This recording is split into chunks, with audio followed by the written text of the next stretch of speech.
Assalamualaikum warahmatullahi wabarakatuh.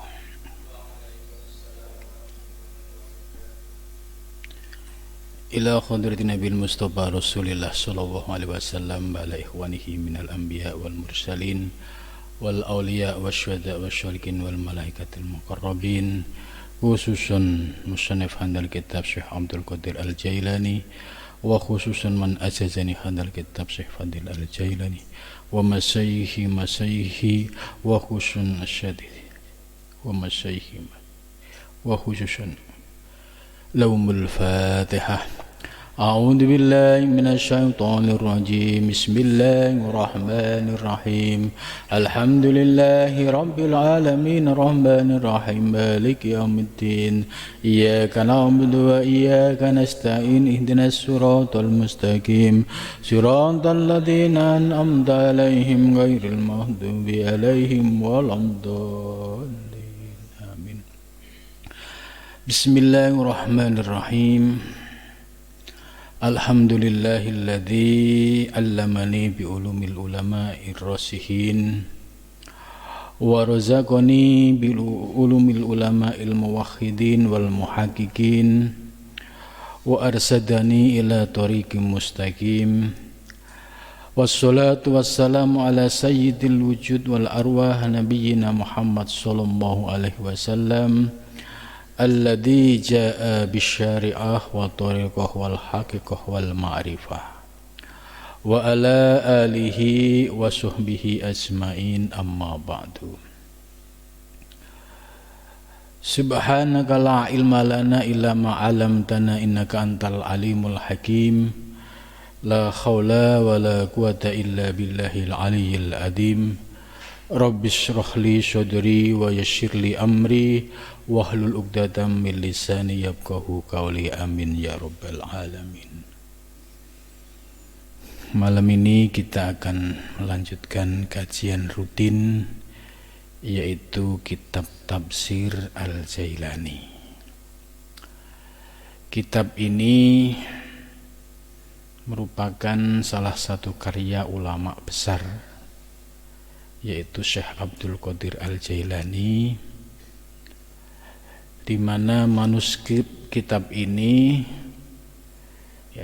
ditemukan di salah satu perpustakaan di Vatikan, kurang lebih sekitar 4 abad baru ditemukan. Maka oleh Syekh Fadil Al-Jailani sebagai salah satu cucunya telah melakukan pengumpulan manuskrip-manuskrip tersebut dan akhirnya menjadi satu rangkaian kitab yang disebut dengan Tafsir Al-Jailani. Ada 5 jilid. Tafsir ini coraknya sufistik. Jadi tafsir itu bermacam-macam. Ada yang menafsiri Al-Quran dikaji dari aspek ilmu nahwu, ada yang menafsiri Al-Quran dari aspek ayat-ayat hukum, ada. Lah Syekh Abdul Qadir Jailani ini menafsirkan Al-Quran dengan pendekatan sufistik. Apa itu pendekatan sufistik? Yaitu pendekatan yang berbasis dari pengalaman atau zauq yang dirasakan oleh Syekh Abdul Qadir Al-Jailani sebagai seorang sufi dalam menuju Allah Subhanahu wa ta'ala.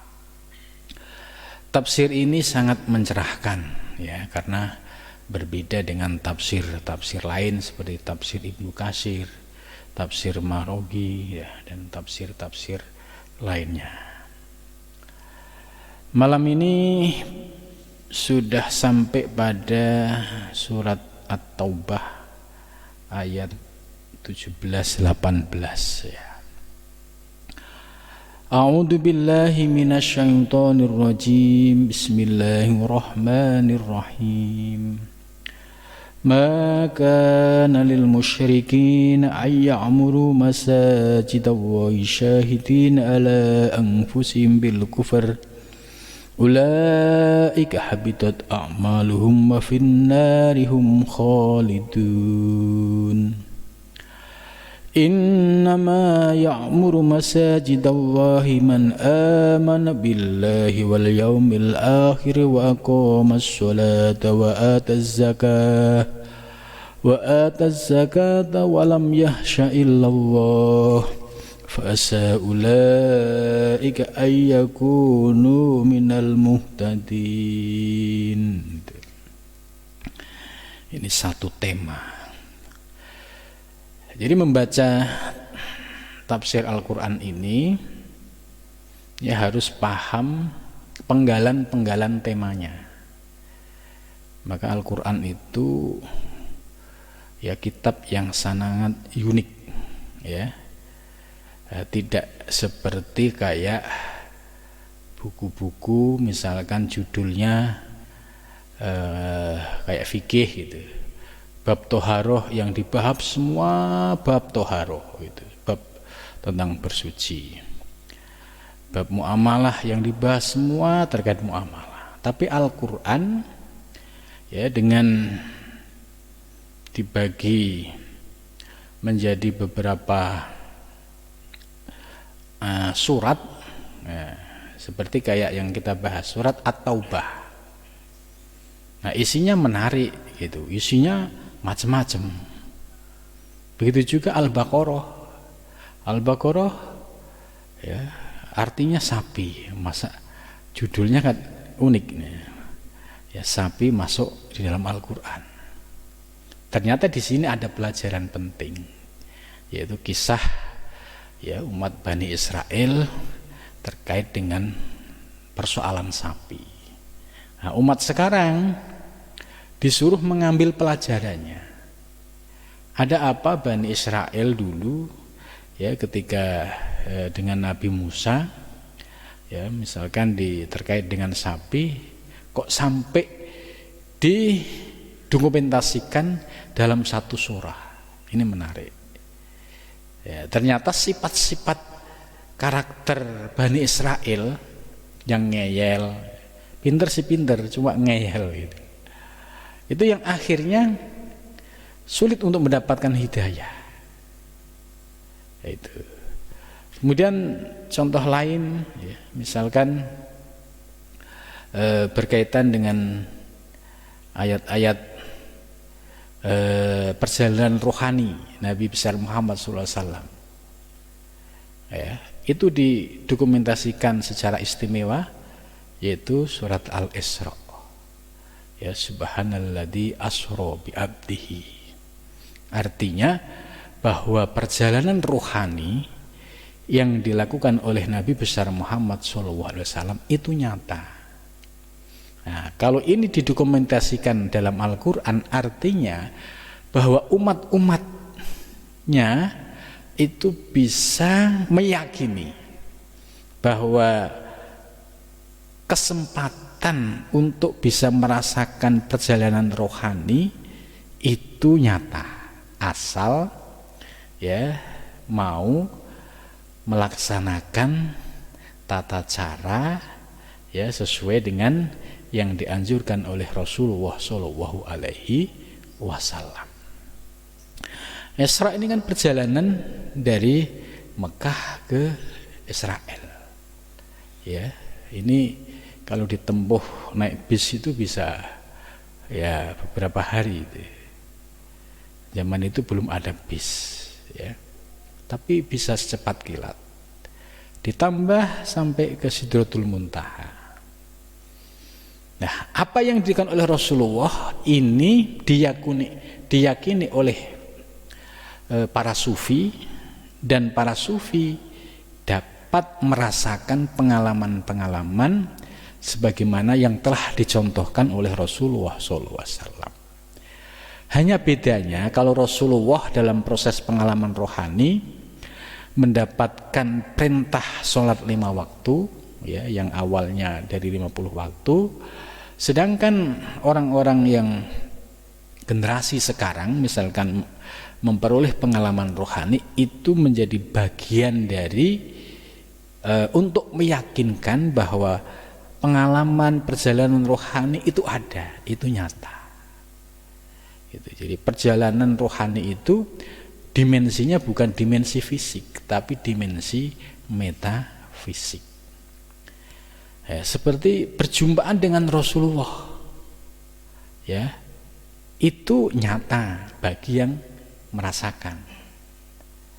Tapi kalau orang yang nggak percaya, mana mungkin, Rasulullah kan sudah meninggal 14 abad. Tapi bagi para sufi, ya, dan para salik yang meyakini, dan ketika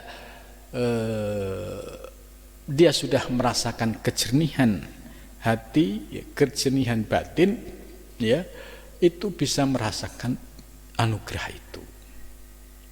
Bagaimana kalau bertemu dengan para aulia? Ya tentu bisa, karena mereka adalah berada di wilayah bersih, wilayah suci. Maka kita untuk sampai pada tahapan itu harus menyucikan kotoran-kotoran batiniah yang ada di dalam diri kita. Dulu pernah ada sufi wanita, ya, namanya Rabi'ah Al-Adawiyah.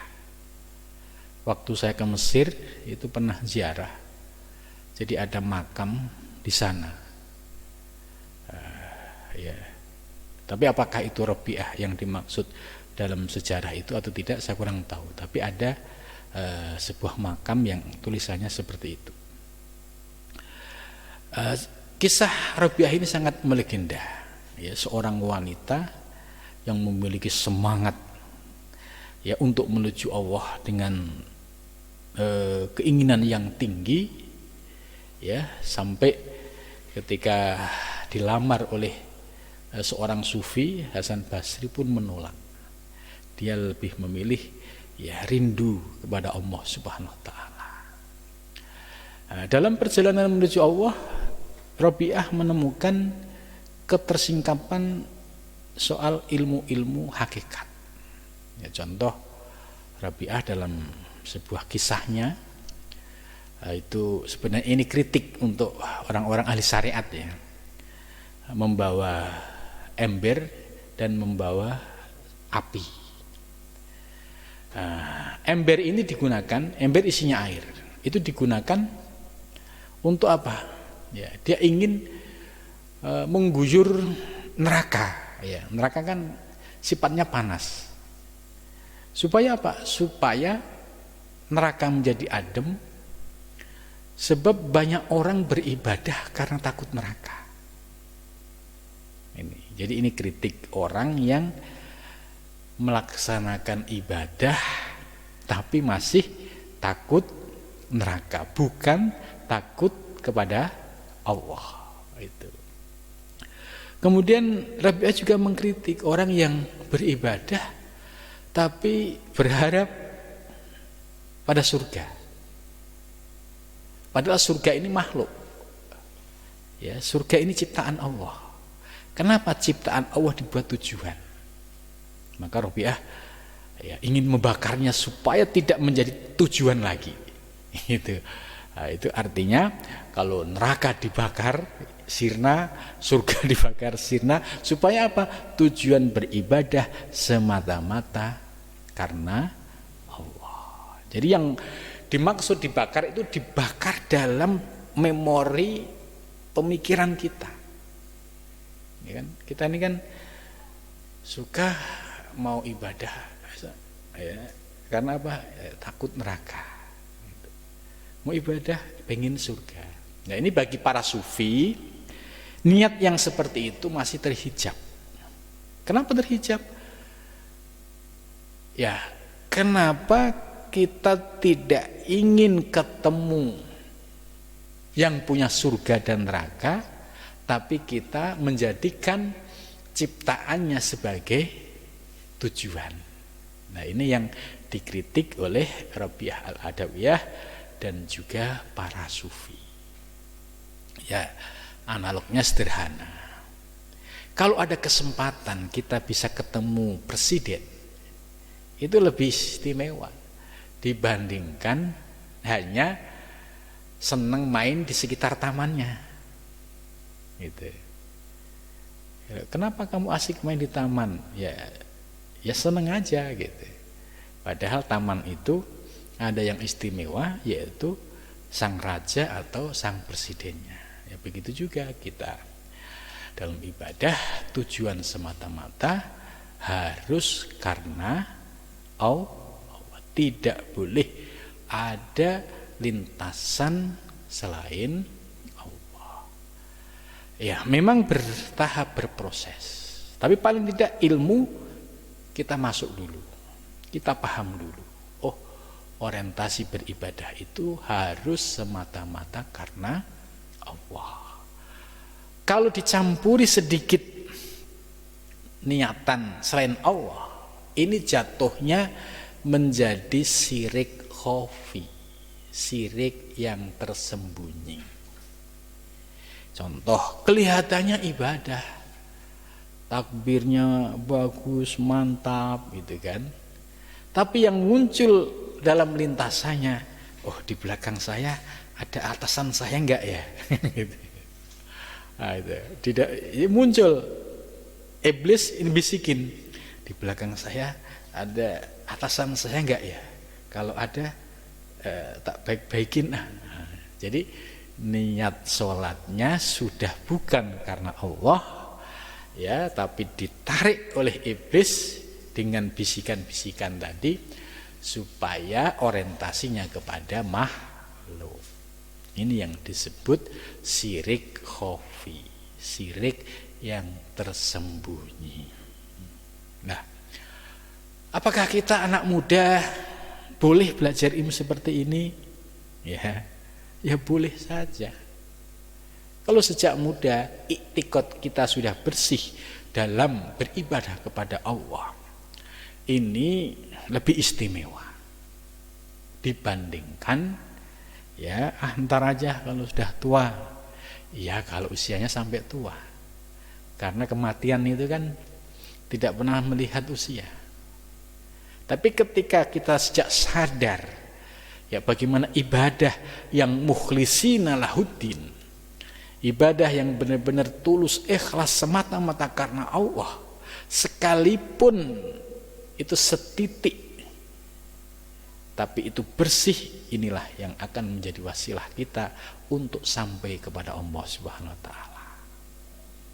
Dibandingkan dengan orang ibadah yang sudah terpeleset oleh bisikan-bisikan iblis yang tidak disadari. Mau berangkat ke masjid itu bukan karena saya mau ibadah berjamaah lillahi ta'ala, tidak. Oh iya itu kan ada Pak RW di sana itu. Kalau saya nggak jamaah nggak enak dong. Nah ini sudah karena Pak RT atau Pak RW. Atau misalkan musim calonan gitu ya. Saya jamaah biar kelihatan saya calon pemimpin yang taat ibadah. Kalau soal nanti sudah jadi nggak sholat nggak ada masalah. Jadi sholat-sholat yang demikian ini selama ada lintasan kepada selain Allah, ini menurut hadis innallaha la yaqbalu amalan fihi misqalu dzarratin min riya. Allah tidak akan menerima sebuah amal yang di dalamnya terdapat seberat biji sawi riya. Nah, ini kan akhirnya kita menjadi semangat untuk membersihkan niat ketika kita dalam melaksanakan ibadah tuh. Kita kembali ke ayat. Makana lil musyrikin, makana manya manafi, makana tidak ada atau tidak sah atau tidak boleh. Aima soha wajaza, maksudnya tidak sah, tidak boleh lil musyrikina, bagi orang-orang yang masih mengekali kesirikan. Al-musirrina ala sirki wal inat, yaitu orang-orang yang ya masih tetap mengekali kesirikan, ya, syirik zaman Nabi itu syiriknya syirik, kan ada syirik khafi, ada syirik jali. Syirik jali itu syirik yang nyata. Masyarakat Arab itu menyembah berhala, ya, zaman Nabi. Itu namanya syirik jali. Kenapa? Karena mereka menyembah berhala yang secara fisik nyata. Nah, berhala di sekitaran Ka'bah itu cukup banyak sekali. Ya, bahkan di dalam Ka'bah pun diisi dengan berhala-berhala itu. Lah, ketika Nabi Muhammad dan umat Islam sudah berhasil menguasai Mekah, karena Nabi kan sempat diusir ke Madinah, ya, kemudian umat Islam dan Nabi Muhammad melakukan beberapa kali perang sampai akhirnya bisa merebut kembali kota Mekah.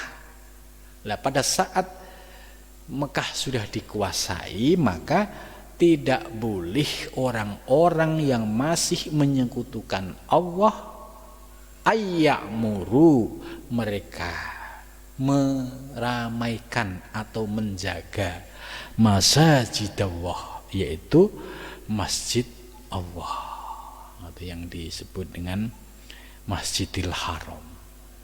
Jadi orang-orang yang masih syirik, ya, masih tidak beriman kepada Nabi, ya, seperti Abu Jahal, Abu Lahab, ya, dan ya teman-temannya, itu nggak boleh mereka untuk menjaga masjid atau menjadi takmirnya masjid. Itu nggak boleh. Kenapa? Karena mereka termasuk musyrikin. Musyrikinya jelas mereka masih menyembah berhala. Memang dalam sejarahnya, ya, sebelum Nabi Muhammad itu Ka'bah itu sudah menjadi, ya, aset umum dulu itu, ya, semua orang itu memiliki hak yang sama mereka untuk menaruh berhala-berhala itu. Ya, ini tergantung dari kelas ekonominya. Kalau kelas ekonominya itu menengah atas, ya pasti berhalanya agak bagus bahannya. Tapi kalau yang kelas ekonominya menengah ke bawah itu ya berhalanya ya agak jelek, bahannya ya agak murah gitu. Jadi ini dibikin sendiri atau dia beli, ya, tapi kemudian disembah sendiri, dimintain tolong sendiri. Ini yang disebut yaitu jahiliyah, ya. Maka orang-orang yang seperti ini tidak boleh untuk menjadi takmir, menjaga masjid Allah. Nah, dalam penafsiran yang kontekstual sekarang, ya, musyrik di sini tentu kita sudah tidak menemukan umat Islam menyembah berhala.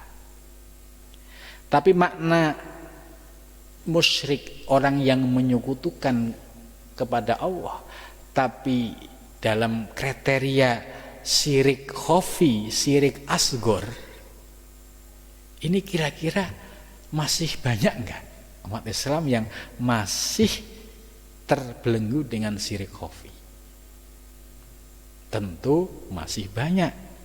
Sebab Rasulullah SAW dalam hadisnya, ya, sesungguhnya yang aku paling takuti menimpa umatku yaitu syirik khafi, syirik asgor.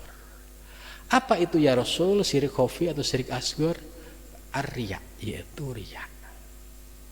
Maka siapapun ulama, siapapun tokoh, kalau tidak tersentuh dengan ilmu tasawuf yang mengkaji kedalaman diri, ya, tidak tersentuh ilmu tasawuf yang mengkaji aspek tauhid, mana yang syirik, mana yang tidak, niscaya akan sulit bisa melepaskan diri dari syirik khafi. Contoh tadi, kita mau sholat ke masjid, itu setan gak akan membiarkan kita. Kenapa kok harus ribet amat sih ya gitu? Karena iblis sudah bersumpah kepada Allah. Iblis kan dendam dengan anak cucu Adam, sebab martabatnya jatuh. Yang dulunya dia malaikat yang sangat terhormat, ketika disuruh bersujud kepada Adam dia nolak, terus akhirnya menjadi iblis, laknatullah, dia balas dendam. Awas loh. Ya, sumpahnya di Al-Qur'an ngeri. Iblis sumpahnya itu sampai wallahi, ya, demi Allah. La uhwiyannakum ajmain, ditambah lam tauhid tambah nun syakilah. Ini ibarat orang dendam itu dendam yang dendam kesumat gitu.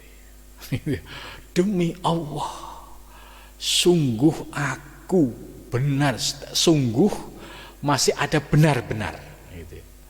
Akan aku sesatkan seluruh anak cucu Adam illa ibadakallah mukhlasin, kecuali hamba-hambamu yang hatinya telah bersih, telah jernih.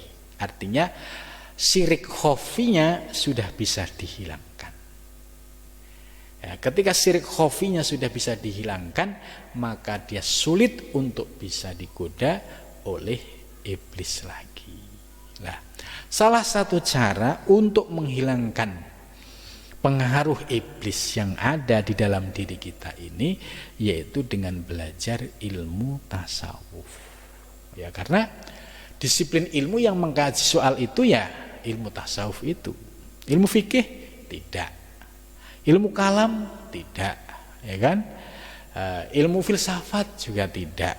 Jadi disiplin ilmu tasawuf inilah yang sebagai basic ilmu untuk melihat kekotoran-kekotoran batiniah kita, akidah kita, apakah kita benar-benar sudah bersih dari syirik khafi maupun jali.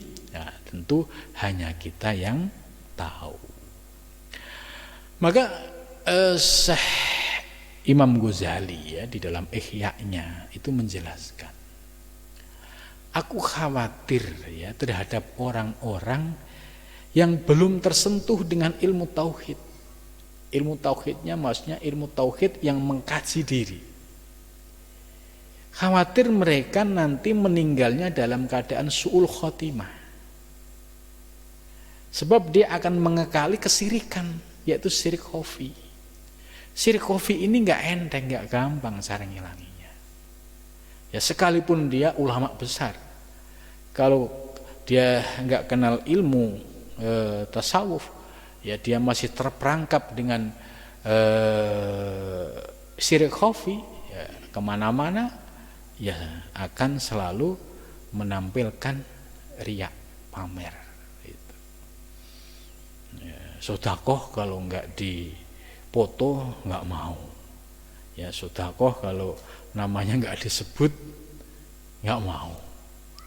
Sholat jamaah kalau enggak di depan udah enggak mau.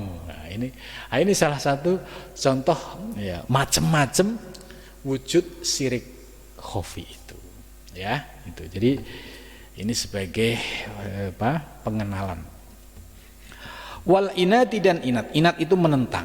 Menentang itu kalau zaman Nabi ya grupnya Abu Jahal CS itu, dia termasuk udah syirik tapi inat, menentang. Disuruh beriman kepada Nabi menolak. Ya. Sekarang juga ada orang zaman sekarang itu syiriknya syirik jali mungkin tidak, tapi syirik khafi. Maka ayat ini tetap relevan ya sepanjang masa, tapi dengan penafsiran yang sesuai konteksnya. Ya, coba kalau ini ayatnya sama.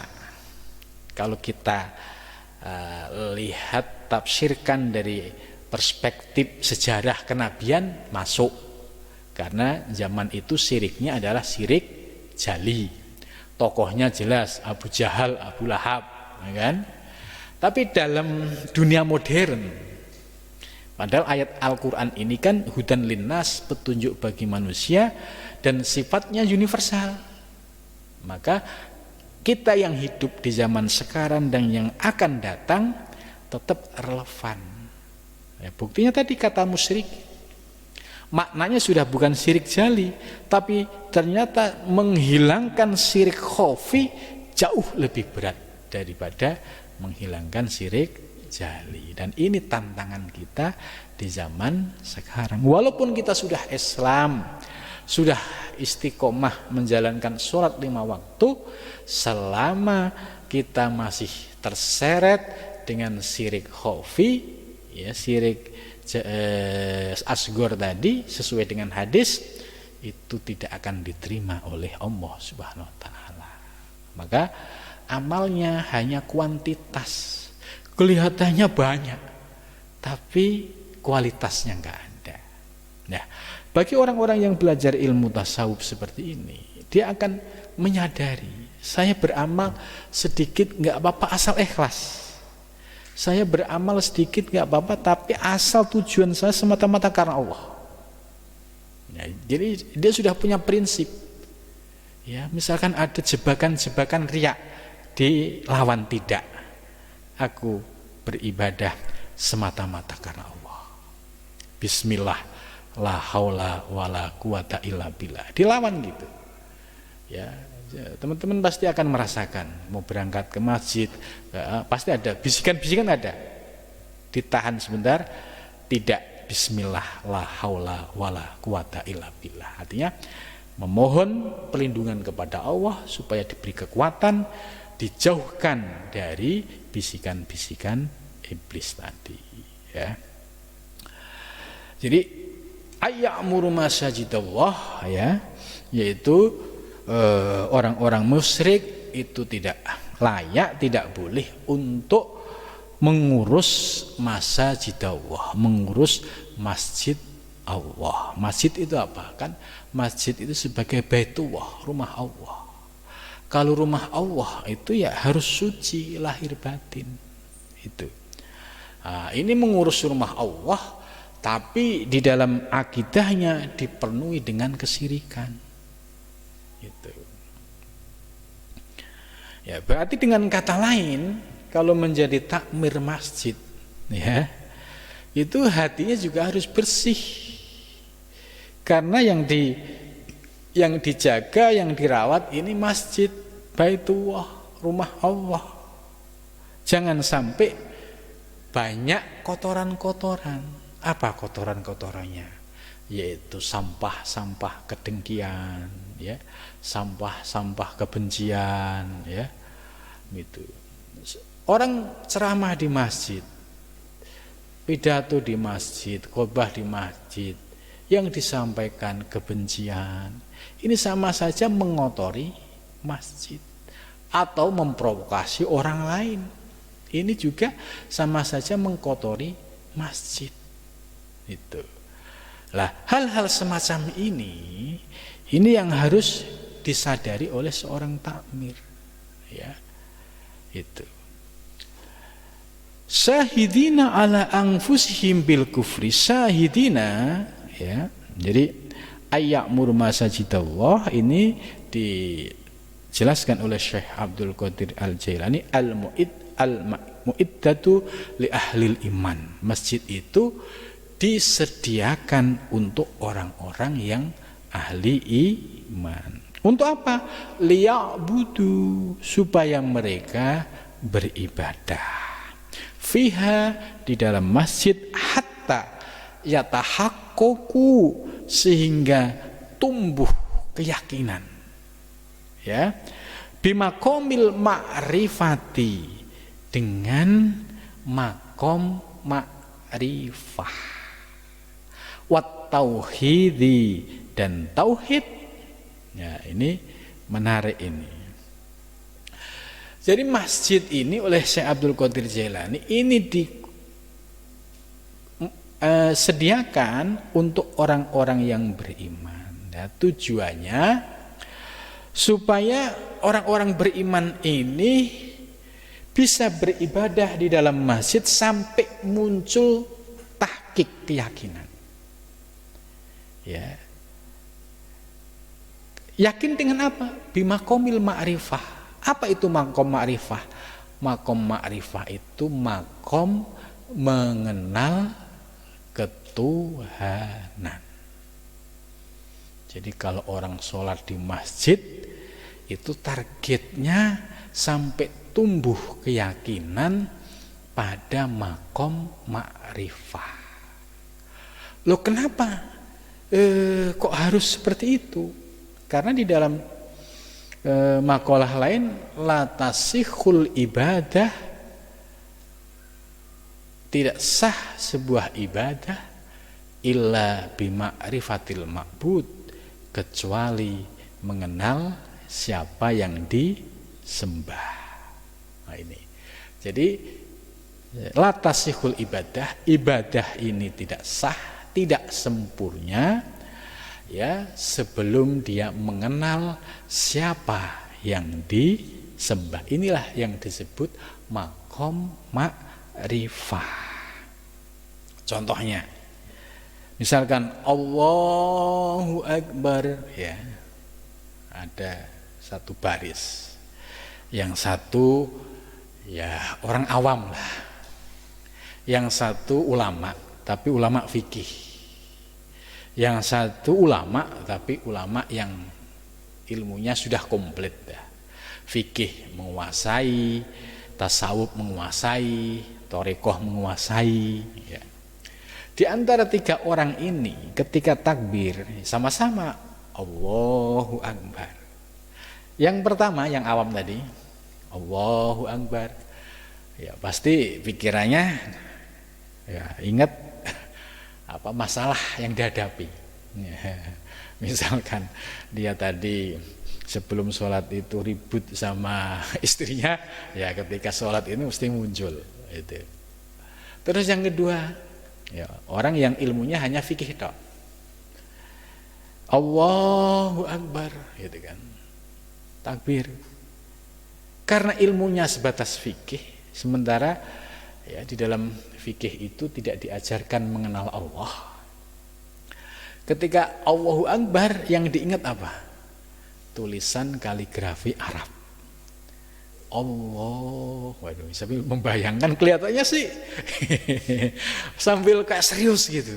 Enggak taunya lagi membayangin kaligrafi gitu kan. Yang di rumahnya siapa gitu. Wah, kaligrafinya cakep banget ya. Tulisan Allah ya. Allah. Apakah itu Allah yang disembah? Nah, kemudian yang ketiga, ya dia ya paham fikih, ya paham ilmu tasawuf, paham ilmu tarekat. Ketika Allahu Akbar, ucapannya sama, gerakannya sama, tapi kualitas bertiga pasti beda.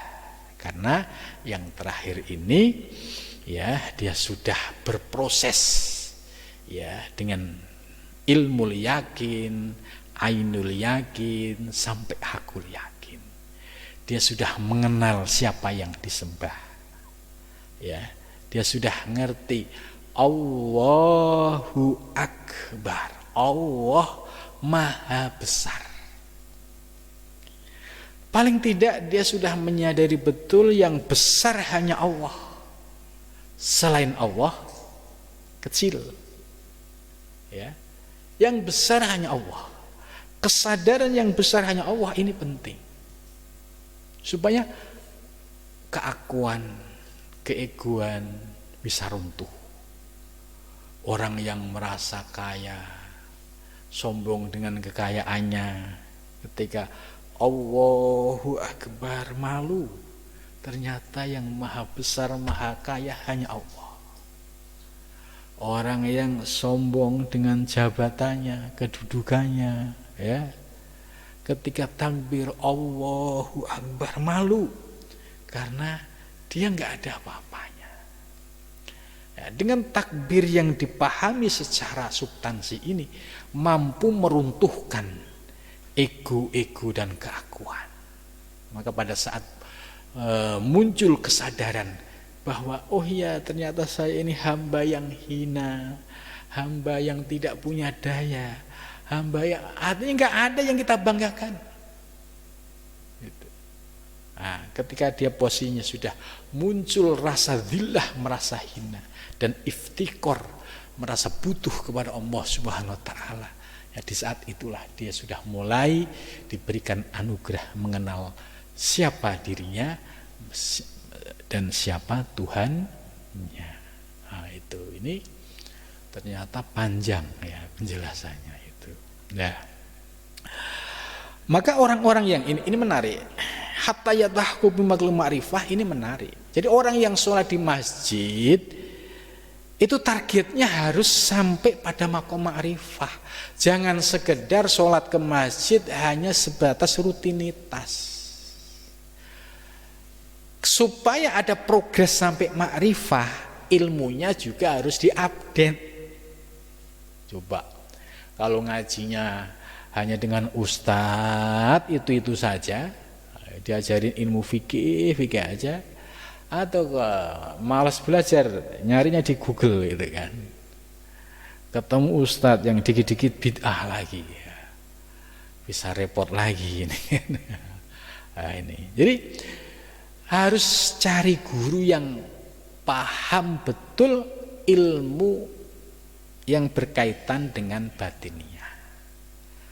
Kalau ketemu guru yang paham ilmu batiniah, ya nanti baru bisa terurai satu persatu persoalan permasalahan yang ada di dalam diri kita itu. Maka dimanapun kalian berada, carilah guru itu supaya kita ada progres, semakin tambah ilmu, semakin tambah kualitas ibadah, dan ini hatta yatahaqu bimaklum ma'rifah, progres target sampai ma'rifah mengenal Allah. Itu tahapan-tahapannya itu sudah kita laksanakan ya. Wat tauhid. Nah, ini yang harus menjadi poin penting bagi kita. Jadi kita ke masjid jangan sebatas menjalankan ibadah yang rutinitas, hanya sekedar tadi mengejar pahala, mengejar itu. Nah, itu perlu di reformasi. Tujuannya apa? Ya, tujuannya adalah untuk bisa mencapai pada makom ma'rifah, makom mengenal Allah. Ya, sebab tadi la tasihul ibadah illa bima'rifatil ma'bud, ini penting. Tidak sah ibadah ya seseorang sebelum dia mengenal Tuhannya. Di dalam Al-Quran juga dijelaskan ya, wa'bud rabbaka hatta ya'tiyakal yakin. Ya, kalau ada orang bertanya mana dalil Qur'annya, itu buka ayat wa'bud rabbaka, wa'bud dan sembahlah rabbaka Tuhanmu hatta ya'tiyakal yakin, sampai datang kepadamu keyakinan. Nah, keyakinan itu bertahap. Mulai dari keyakinan ilmu yakin dulu. Ilmu yakin tadi paham secara tauhid, oh Tuhan itu bukan kaligrafi gitu kan. Oh tampilan ini secara ilmu yakin. Kemudian terus dia mengkaji, tambah ilmu. Terus diamalkan menjadi dari ilmu yakin naik ke ainul yakin. Oh ketika Allahu Akbar, wah nikmat bener gitu. Ini sudah masuk ke ainul yakin. Nah, terus kalau kita istiqomahkan terus, progres berikutnya pencapaiannya sampailah pada hakul yakin. Jadi sudah benar-benar wa'bud rabbaka hatta ya'tiyakal yakin. Jadi dia beribadah menyembah Allah itu sudah tidak ragu lagi. Ya, itu. Ini penafsiran yang seperti ini ya adanya di kitab ya hakikat, kitab-kitab tasawuf ya. Sahidina ala anfusim bil kufri, ya ini berkaitan dengan orang-orang kafir yang ada pada zaman Nabi Muhammad itu. Mereka ya masih menampakkan pada dirinya yaitu kekafiran, seperti Abu Jahal, Abu Lahab, ya, sampai kota Mekah bisa direbut lagi oleh umat Islam, ya mereka masih dalam keadaan kafir. Itu. Jadi orang-orang seperti Abu Jahal, Abu Lahab yang dulu menguasai Mekah, ya, sampai ya menguasai zona Ka'bah itu, ya, ketika posisinya sudah direbut oleh umat Islam, ya mereka tidak layak untuk tetap menjadi penjaga Ka'bah atau Masjidil Haram itu. Sebab apa? Ya masih nampak kesyirikan mereka, baik secara ucapan, secara perbuatan gitu. Jadi mereka untuk beriman, mengucapkan kalimat syahadat di hadapan Nabi itu masih berat. Ini berarti dia masih dalam keadaan kesyirikan dan inat menentang itu. Ulaika, ya, mereka itu siapa? Al-bu'ad, orang-orang yang jauh. Jauh apa? Jauh dari hidayah Allah. Walaupun fisiknya ada di Mekah, ya, pasti juga di wilayah di situ ada Nabi Muhammad, ya. Cuma karena hatinya tidak mendapatkan hidayah, ya terasa jauh. Sementara kita ini tidak pernah berjumpa dengan Nabi Muhammad, tapi kita meyakini dengan keyakinan yang luar biasa itu.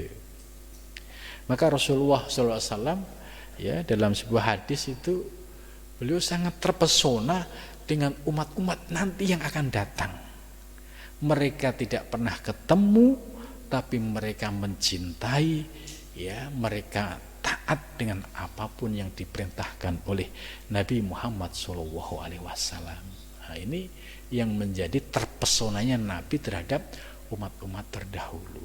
Maka sampai akhir hayat yang diingat Rasulullah siapa? Ummati, umatku, ya, bukan keluargaku gitu, ya kan? Jadi yang diingat ya umatku. Kalau keluarga tapi mengikuti sebagaimana umatku, ya mereka juga bagian dari umatku itu. Ulaika, ya, dalam hal ini kalau konteksnya zaman Nabi Muhammad, ya jelas, yaitu al-halikun, yaitu orang-orang yang rusak, ya. Contohnya gampang, Abu Jahal dan Abu Lahab gitu, dan CS-nya. Habitat Aisyah kotot gugur. Apa amaluhum, amal mereka. Ya, walaupun mereka itu istilahnya bersihin sekitar Ka'bah, nyapu atau apapun yang dilakukan, itu amal ibadahnya rontok semua. Kenapa? Karena tidak didasari dengan keimanan, ya. Sekalipun amalnya itu as-sholihah indallah, amalnya itu baik gitu, ya. Nolong orang misalkan, ngasih air gitu, ya. Sebab mereka bihaisula yang fa'uhum aslam, sebab sama sekali tidak memberikan manfaat sama sekali. Kenapa? Limuqornatiha bisyirki, karena mereka masih mengekali syirik, yaitu menyembah berhala. Wa finnari, dan mereka, ya, akan tetap dalam neraka. Kenapa? Karena mereka ahli syirki wal dhalal. Jadi neraka itu di al-mu'iddati yang dipersiapkan li ahli syirki, bagi ahli syirik, wad-dolal, dan ahli sesat. Hum, bermula mereka, khaliduna, mereka kekal. Ya, jadi orang-orang yang seperti ini kalau berbuat kebaikan sekalipun, habitat a'maluhum, amalnya sia-sia. Terus ditambah lagi, ya, wa finnari hum khalidun, dia akan berada di dalam neraka, ya, mereka kekal. Lah, Penafsiran Syekh Abdul Qadir Jailani menjelaskan la najata lahum, tidak ada keselamatan baginya aslan. Aslan itu babar blas atau sama sekali. Ya. Jadi ini kalau orang yang hatinya tidak ada keimanan. Bagaimana kalau ada orang yang hatinya ada keimanan? Misalkan dia pernah iman kepada Nabi, kemudian dia ingkar lagi. Nah, selama dia ada keimanan, ya, itu pasti ada harapan masuk surga, sekalipun harus dibakar dulu di neraka sampai tuntas. Gitu. Jadi selama dia ada keimanan di dalam hatinya, itu pasti masuk surga. Cuma yaitu tadi harus menebus dosa-dosa yang dilakukan sampai akhirnya bersih, baru diangkat oleh Allah ke dalam surga. Nah, ayat berikutnya ya, innama ya'muru masajidallah.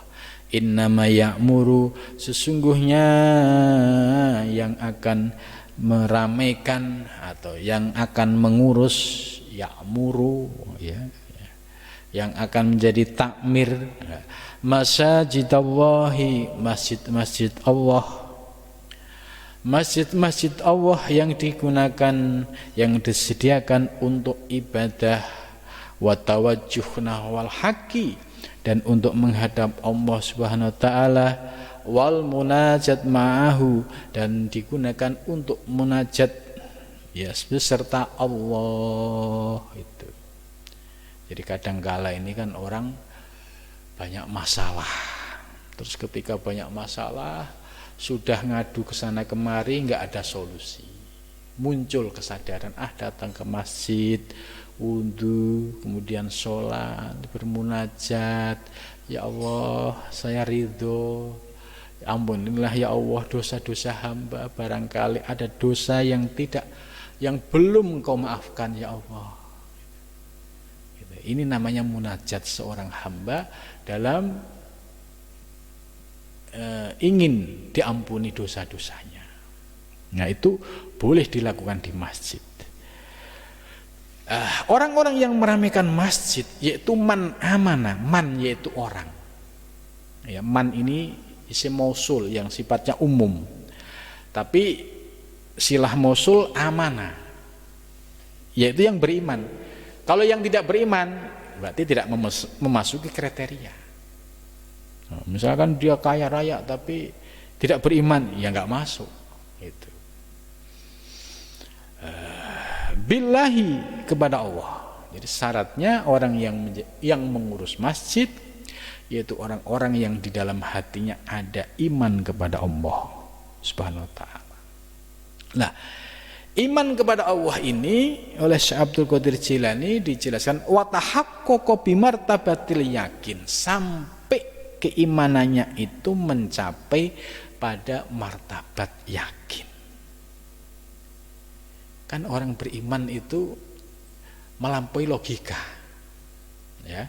Contoh kita disuruh sholat menghadap kiblat gitu ya. Walaupun secara kualitas sholat kita itu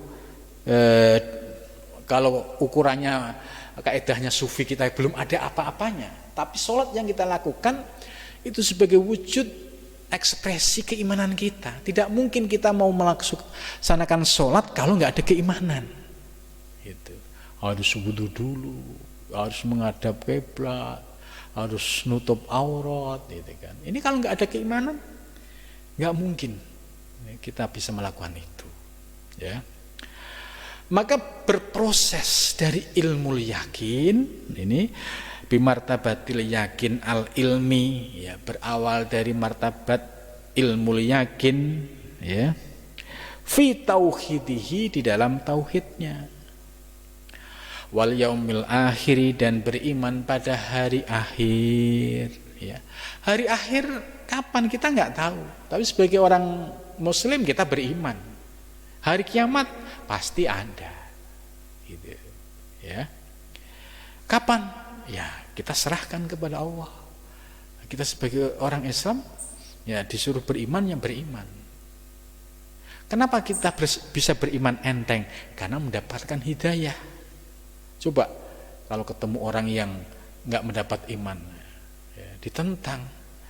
Hari akhir, kapan hari akhir gitu kan? Memang tahu batas akhir dunia gitu. Tapi kalau yang menyampaikan Allah ya pasti kita percaya. Nah, tapi kalau orang yang tidak mendapatkan petunjuk, ya dia menjadi ateis, nggak percaya, hari akhir nggak percaya. Wa aqamas shalah, ya ciri-cirinya dia beriman kepada Allah, ya, dan beriman kepada hari akhir. Yang ketiga wa aqamas shalah, dan mendirikan sholat. Nah, makna sholat ini ada tingkatannya. Kalau sholat secara umum tadi, ya sholat secara fikih, ya, dimulai dengan wudhu secara fikih, takbir, ya, sampai salam secara fikih, ya. Ini sudah menjadi praktek sholat.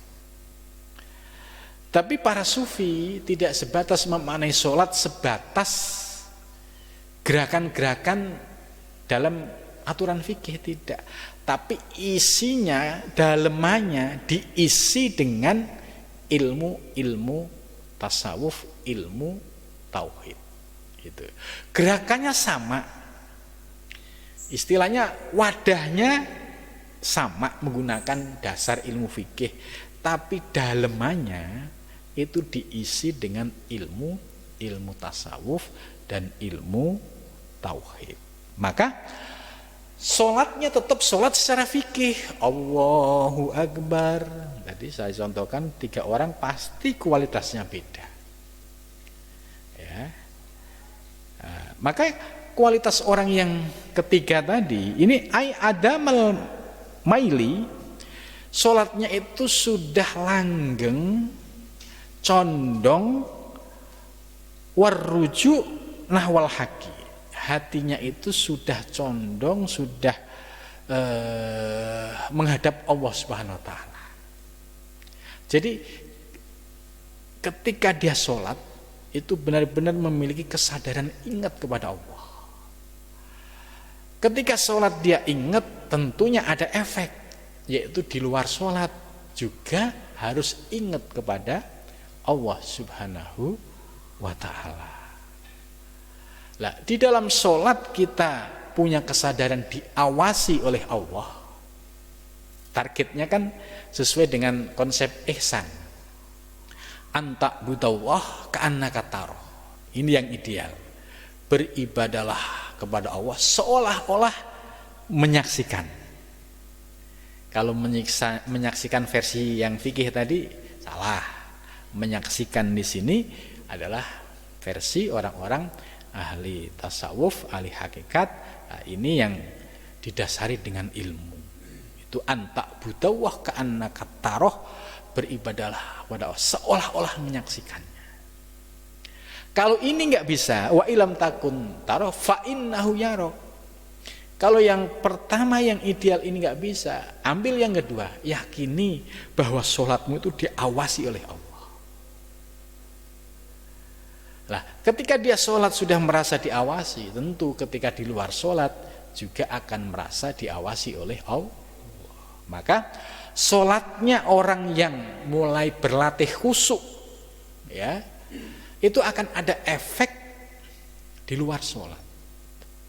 Maka inna sholata tanha anil fahsya wal munkar.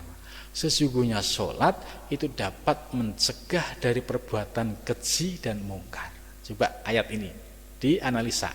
Sesungguhnya sholat dapat mencegah dari perbuatan keji dan mungkar. Ini sholat yang bagaimana? Yaitu sholat yang punya kesadaran eling atau ingat kepada Allah, yang berdampak ketika di luar sholat. Kalau di dalam sholat kan nggak mungkin dia melakukan fasad dan mungkar. Tapi efek ketika dia sholat sudah bisa khusyuk, di luar sholat juga akan muncul kesadaran selalu ingat kepada Allah. Oh, saya diawasi oleh Allah. Oh, saya diawasi oleh Allah. Muncul kesadaran. Nah, dengan kesadaran inilah, ya, maka Sholat yang didasari dengan ilmu tasawuf akan berefek, yaitu kesadaran ingat kepada Allah baik di dalam sholat maupun di luar sholat. Ini yang dimaksud sholat oleh Syekh Abdul Qadir Al-Jailani, bukan sholat yang kedua tadi. Sholat yang kedua bagus, sholat yang pertama bagus juga daripada nggak sholat kan. Cuma secara kualitas ini yang perlu kita tingkatkan. Andai misalkan posisi kita yang awam tadi, sudah punya ilmu, diamalkan pelan-pelan pasti akan naik. Terus diamalkan, terus ditambah ilmunya pasti akan naik. Karena itu proses dari ilmu yakin, ainul yakin sampai hakul yakin.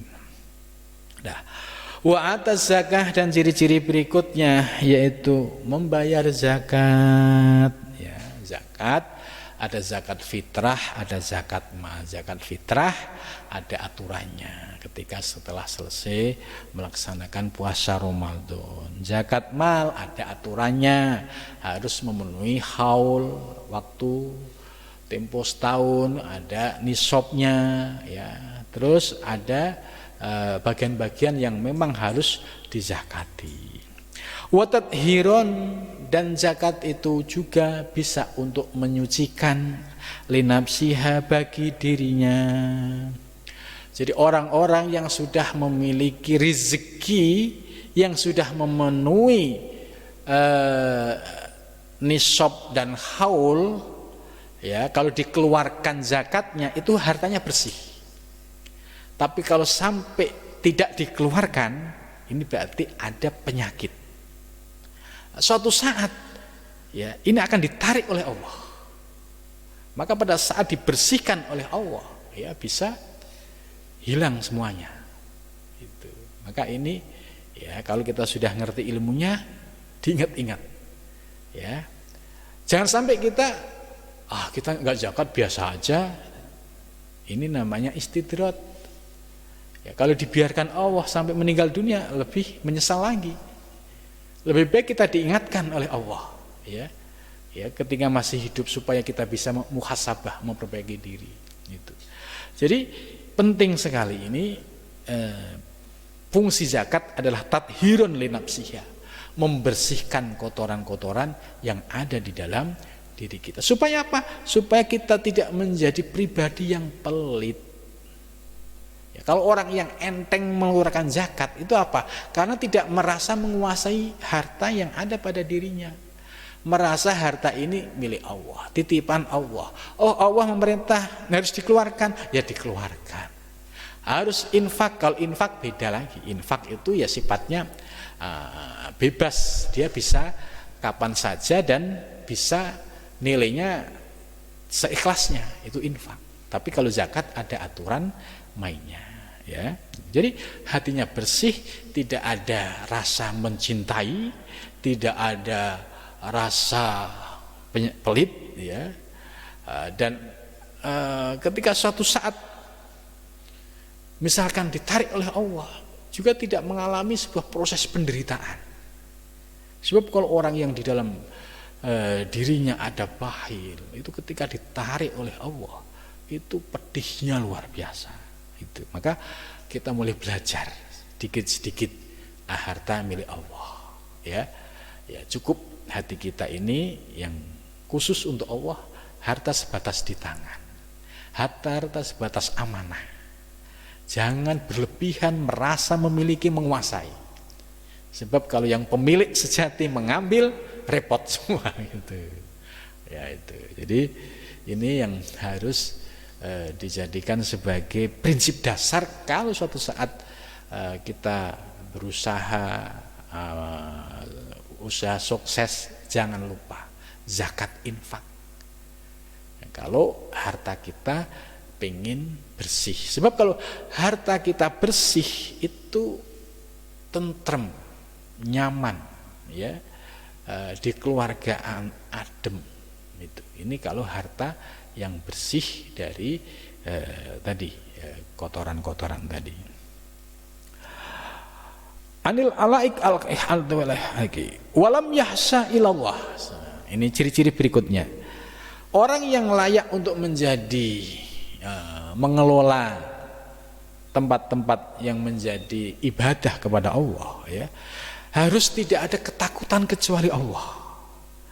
Ailam yakun fi qalbi khasyatun min fawati syai'in aslan, yaitu orang yang hatinya sudah bersih, tidak ada rasa ketakutan, tidak mendapatkan sesuatu yang bersifat duniawi.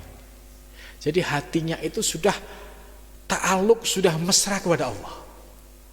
Nggak punya duit, ya biasa aja lah. Nggak mungkin Allah itu apa istilahnya tidak ngasih rezeki, nggak mungkin, ya.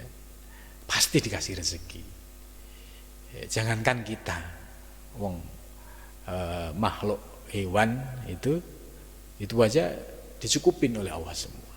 Nah, kalau keyakinan ini sudah tertancap, itu sudah la khaufun alaihim wa lahum yahzanun, nggak sedih-sedih amat gitu. Karena keyakinan kepada Allah itu lebih tinggi, ya. Maka orang-orang yang sudah memiliki sifat khosyah, ya, dia hanya takut kepada Allah, inilah orang-orang yang termasuk salah satu kriteria yang layak untuk menjadi takmir atau pengelola sebuah masjid atau tempat ibadah. Tapi kalau dia rasa takutnya kepada atasan itu melebihi Allah gitu, wah ini nggak boleh. Takutnya kepada makhluk itu mengalahkan Allah, ya ini nggak boleh. Contoh, dia lagi sholat Allahu Akbar, terus kedengaran mobil bosnya datang, gitu. Langsung sholat yang dibatalin, ngejar bosnya, khawatir nanti bosnya nggak merhatiin, nggak dikasih repot itu kan. Nah, ini artinya ada rasa kekhawatiran, ketakutan selain Allah. Ini nggak boleh, ya. Harus hatinya, ya, khosyah harus muncul, khosyah rasa takut kepada Allah Subhanahu wa taala. Kalau sudah demikian, fa'asa ulaika, mudah-mudahan mereka itu siapa? As-su'ada, orang-orang yang akan bahagia lahir batin, dunia akhirat. Al-umana, orang-orang yang terpercaya. Al-badiruna juhdahum, orang yang telah mengerahkan segala seluruh kemampuannya fi thoriqit tauhid, di dalam jalan tauhid. Al-mustakuna ila fadhil fana, orang-orang yang memiliki kerinduan untuk sampai pada makom fana. Ayyakunu, ya, mudah-mudahan mereka minal muhtadin, termasuk orang-orang yang mendapatkan petunjuk. Jadi Al-Quran memasukkan orang-orang yang memiliki kriteria tadi akan menjadi orang-orang yang mendapatkan petunjuk. Nah, oleh Syekh Abdul Qadir Jailani ini ditafsiri siapa al-muhtadin, orang yang mendapatkan petunjuk, yaitu al-mutahaqqiqin, orang-orang yang semakin yakin, yaitu orang-orang ahli hakikat yang menuju Allah, yang dia semakin hari merasakan semakin tambah keyakinan. Fi maqamir ridho, ya, dia mencapai pada makom ridho.